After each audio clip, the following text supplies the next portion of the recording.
Hi, I'm Hannah Trigwell. I'm a singer and a songwriter from the UK. I've recorded numerous albums and toured the UK, Europe and the Middle East, and I've had millions of streams online.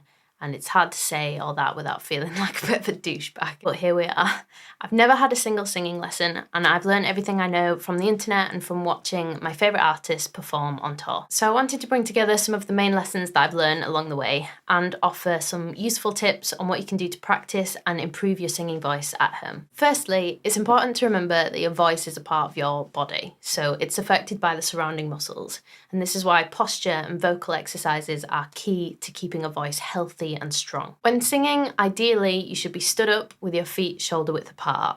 This isn't always possible to be stood up with feet shoulder width apart, but that is the ideal situation for singing. Your head should be looking straight ahead, your shoulders down, your abdomen relaxed, and this is the correct posture. Staying relaxed here is key because any tension will strain your voice and that'll keep it from feeling and sounding good. If you've looked into singing lessons or tutorials before, you've probably heard people talking about singing from the diaphragm.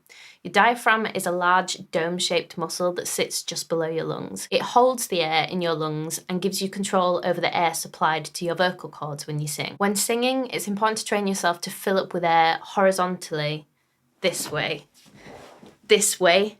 instead of vertically, this way. So if your shoulders move when you inhale, like this, then you're pushing valuable air up vertically into your chest and your shoulders, which is no use. The goal is to direct all of the air into your diaphragm when inhaling. So it should look like this,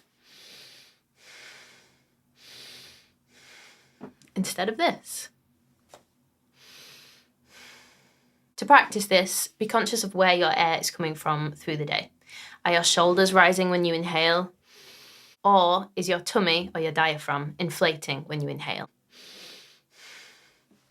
This is the correct way to do it. With practice, you can train your breathing to do this correctly. Like any other muscle in your body, your voice needs to warm up before we put it into action. Vocal warm-ups increase the blood flow to the muscles that control your voice. They also help to thin out the mucus on vocal folds, and that can aid singing those transitions between head voice and chest voice. The head voice, also known as falsetto, is the vocal register used to sing softer and higher parts, like this. And the chest voice is the vocal register used to sing lower, thicker, warmer tones. This is also the register that we use for speaking. Let's look at some vocal warm-ups to get us started. Yawning. Yes. Relaxes your voice and helps to increase your range. So take in air through your mouth as if you are yawning and breathe out through your nose as if you're releasing a sigh. Lip trills for breath control and a balanced tone. You can make a buzzing or motor sound by blowing air through your lips and humming. Now add those two together, that's a lip trill. Sirens, to practice dynamics. Make a long, smooth ooh sound, starting from the lowest note in your range and gliding to your highest. It should sound similar to a police car or a fire engine.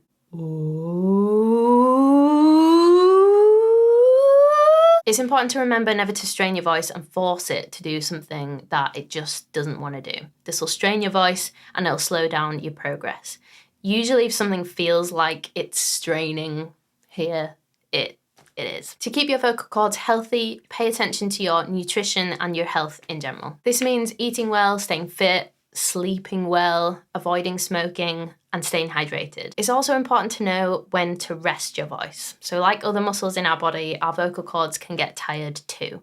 A lot of the musicians that I've been on tours with, especially if it's been long tours, have had a period of vocal rest after each show, just to relax their vocal cords after a long show and to kind of prepare themselves and to look after their vocal cords on a tour that might be weeks or months long. It's super important. Some other things you can do to help practice your singing at home include trying out some courses and some tutorials. You could join a choir or a band to get that regular singing practice in. I would definitely recommend learning the lyrics to a song properly before you really have a go at performing it. It's nice to be able to focus on vocal delivery and on the notes themselves without having to think too hard to remember the lyrics of the song. Be patient with yourself. Like any skill that is learned, singing can take quite a while to get the hang of. And there are lots of different things to think about. It's not just about pitch, it's not just about range, it's about vocal delivery, it's about making someone feel the emotion of the song. Don't let it knock your confidence if you sing a wrong note. Every singer on the planet does this. Don't let it knock your confidence, just keep practicing. I really hope you've enjoyed this video. If you have any questions or topics for me that you'd like me to discuss, leave them in a comment below and I will see you very soon.